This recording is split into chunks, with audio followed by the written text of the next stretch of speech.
Okay, guys, welcome back again to another episode of Words Without. So, I'm going to present a little hypothesis that I made. So, a Proto Lexicon to Divergent civilizations, an expanded model. So, we're going to follow the Haplogroup E1b1b, and I'm just going to shorten this into E1b or EV13. Okay, as we go along. So what we see here is this haplogroup emerges in East Africa, North Africa, around 23,000 years ago. A population carrying this haplogroup spread into the Levant and later the Balkans. Yes. So what we see is the early stages of language development with first words ba, da, ma, na, ta. Yes, so mapping a map into primal human experiences, movement, separation, negation, and personhood. Yes. So the first language is mnemonic and symbolic. There is no grammar. They are just some sounds. So just to tie this up back to where it all began, our original state is stillness. We need stillness to get this, to understand what we're doing here, because we are looking at the development of language, and but to do that, we have to have realized stillness, or our original state, which is where we come from, or where the state we're always in before we even learn language or how to speak, to signal to something. Yes. So, so what we're seeing here is an early development of sound and understanding, and we will be following this. Okay, so this is a genetical and linguistic and a cognitive development of mankind. Yes, we're following us colloquially. We are life. We are not following ethnicities or appearances, skin color. We're not following that. We're following man and woman. So, okay. So we see here that the first religions and worldview were animistic, shamanic, totemic. The world is spoken through sound with essence, each syllable seen as sacred or alive. Already here we can see that there is this big fascination, this big wonder. We wonder. We are very fascinated with existence. And this is seen as sacred and alive. That all existence is alive. Everything is alive. Yes. Meaning that we had not grown that much in intellect that we have today, which has further led to a psychological isolation from our experience with life, with nature, with death, with struggling, with emotions, with fears, with nightmares, with dreams, with ambitions, with everything that being a man or woman entails, right? Every experience that you as a man or a woman will have. Yes, because this is tied up with our development. Our development led to a further distance to stillness. So we have lost stillness inside of us. The more we learned our surroundings, existence, and the more we grew in knowledge. Knowledge would be laid in as sound that will build a mind of intellect, of analysis, of calculation, of understanding, of conceptualization. And this mind is what cannot be reached, or today cannot be reached in many people, because or stillness cannot be reached because of the mind being so overly active. Yes. But that is because it has become habitual now inside of us. It is automatic inside of us. So we're not aware of our operating mind, which operates in sound, in language. So yes, so we're really looking at three things. We're looking at language, genetics, and understanding cognition itself, and why this is linked to religion and worldview, because it is really linked to perception, sense, right? The whole experience of what it is to be you, or what it is like to be you. Okay, let's go on. Now we then have the late Ice Age, early Holocene era. Here we see that this EB carriers in the Balkan mix with local hunter-gatherers. Yes. Now we're seeing a divergence. We're seeing that this split happened where these early Proto-Afro-Asiatic people began locating or settling, relocating and settling in Europe, in the Balkans, that is. And this now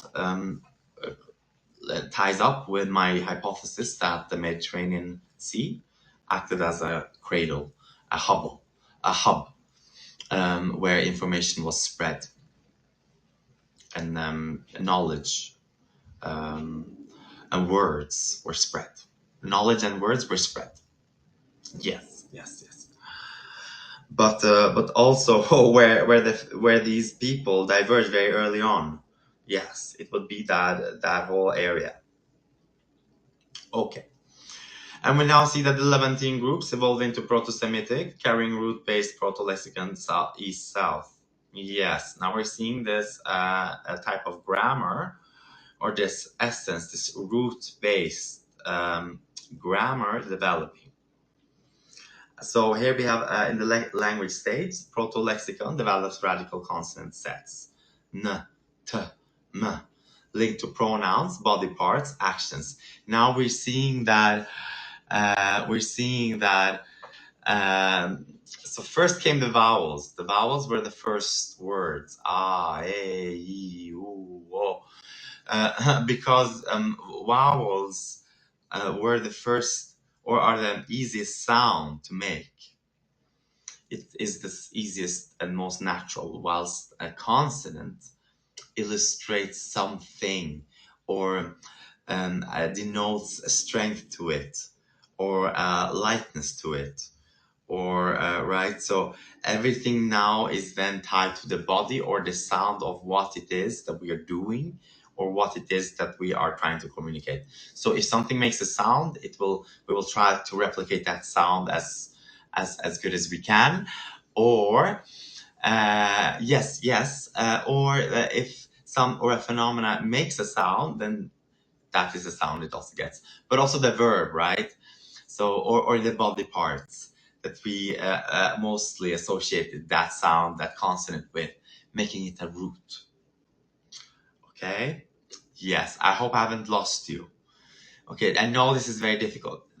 These are very many factors, right? These are super many factors now that we're trying to integrate into it.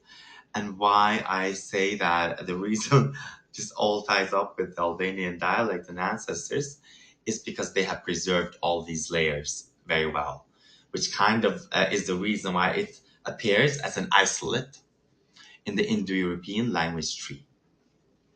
Yes. Okay. Yes, because now these roots will pertain to ideas. Okay, so let's do some. Let's take one. The idea of r, right? In the previous video, like I said, r is a root. This r is a ra, is a re, is a re, ru, ro, ru.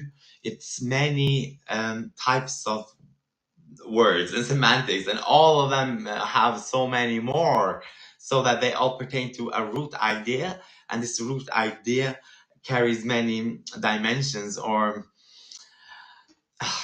features or other ideas that can be drawn from it. Yes.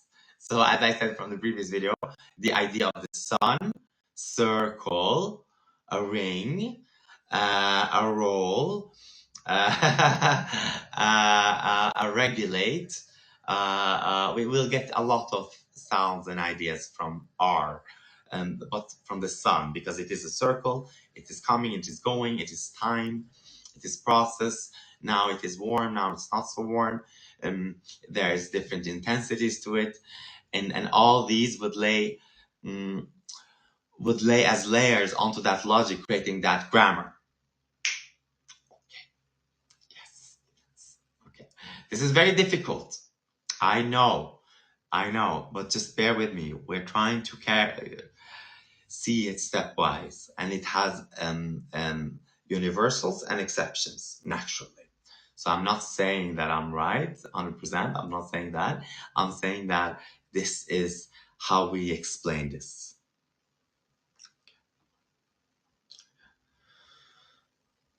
Okay, so now we go on. We go on to the Proto-Semitic one, early age, Neolithic.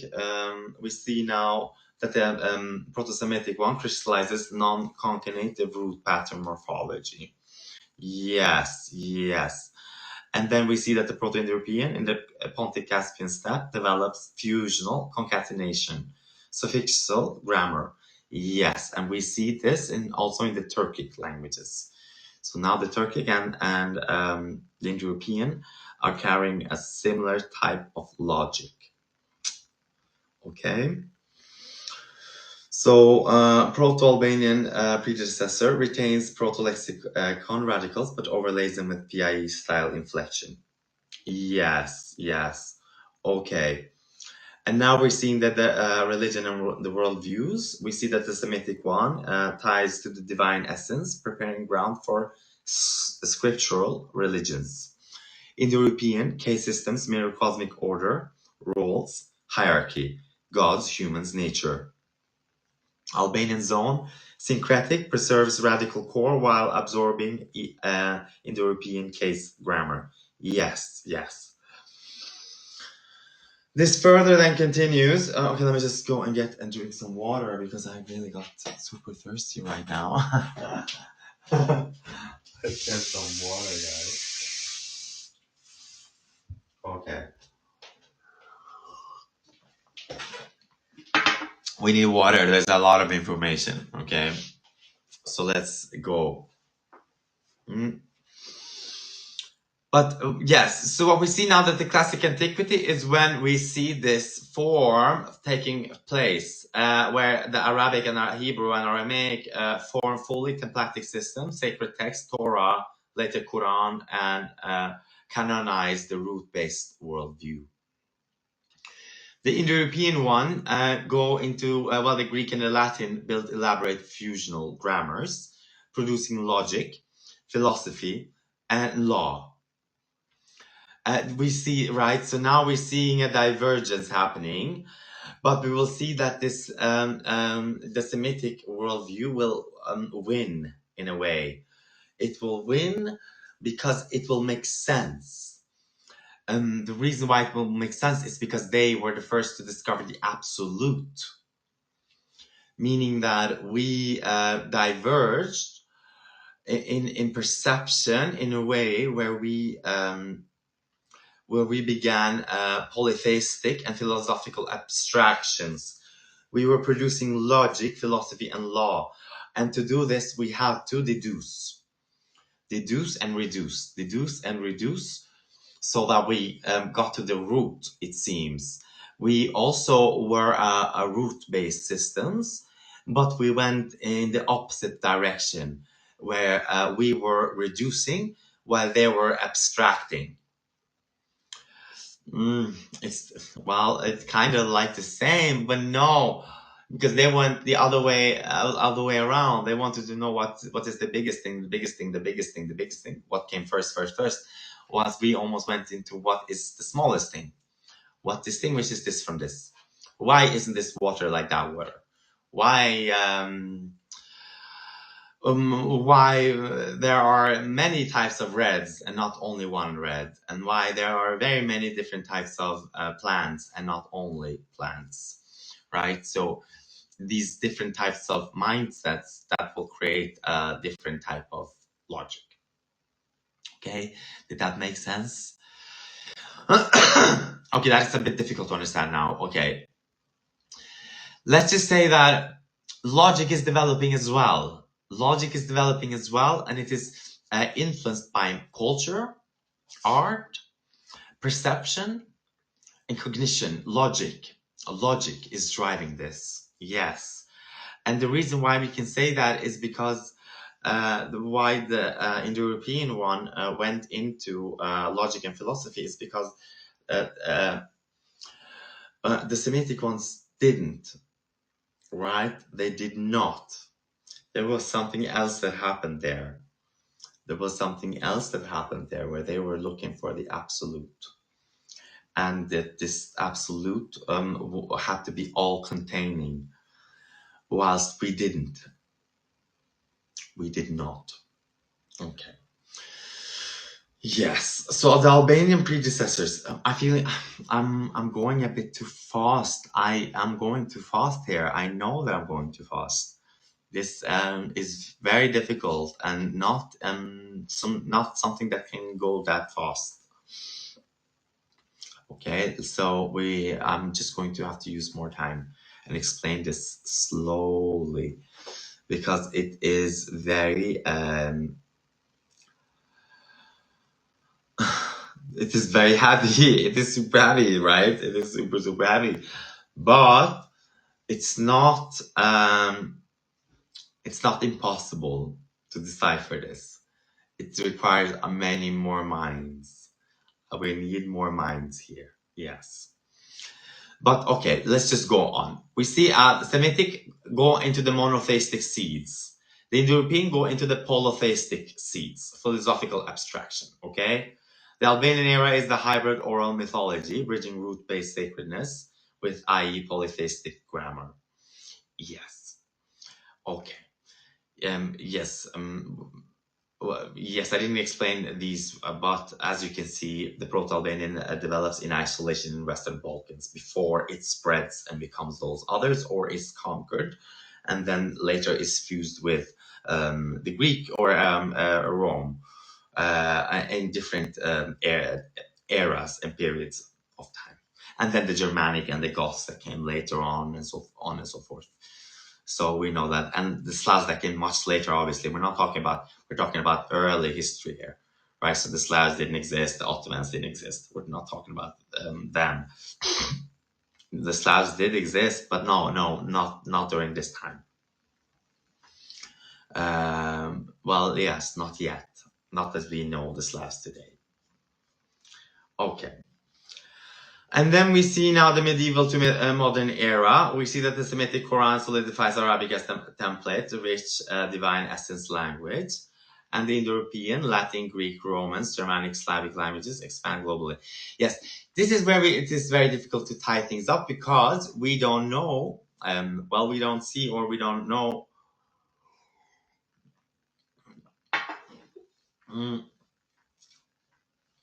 that as I began this video with, that there is this divergence from nature. Remember that we were living with nature all the time, and that this nature was something that we perceived as God at different stages, but not always. That's people realize that idea that all this life must be God, and that I am part of it, so I must protect it with my entire life. That this must be the most sacred thing.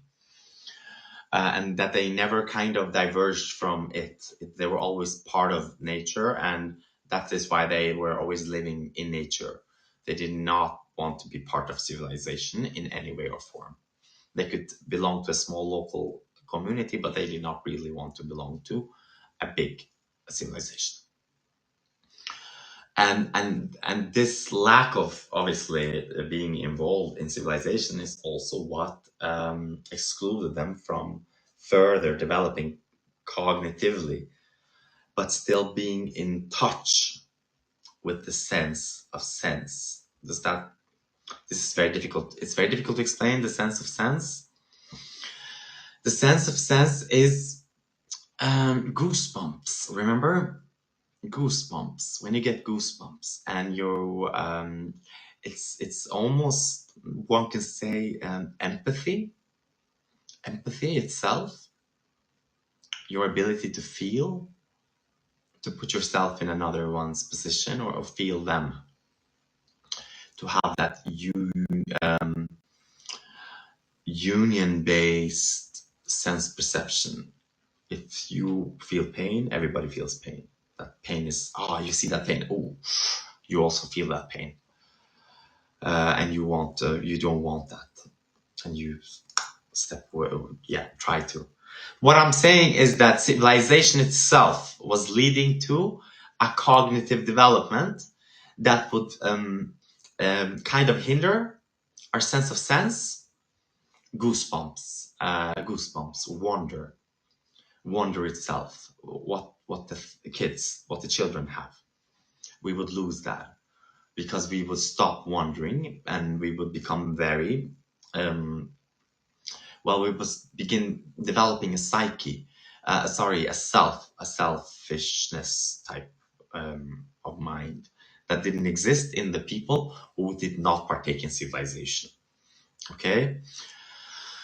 Yes. Okay, so these people who did not partake in civilization were living much closer to nature. They always felt a sense of sense with all of nature. They were protecting all of nature. Sure, they were also reliant on nature, so they had to eat nature. It wasn't a vegan or a vegetarian form of life. It was simply just being one with life, not taking too much, taking what you need during the times that you need it. Yeah. So that you could sustain yourself and your family and your loved ones, right? So what we have is we're having this knowledge, all these sounds that will build up with time would kind of create a psychological self, a thinking self, and this thinking self would block goosebumps and wonder, pure wonder, stillness itself. Okay, so I hope I haven't lost you. Let's just stick with stillness, because it is very difficult to tie it up intellectually, what we are experiencing inside, or how we are experiencing this world, because it is not happening only intellectually. It's biologically, it's psychologically, it is being perceived in various forms.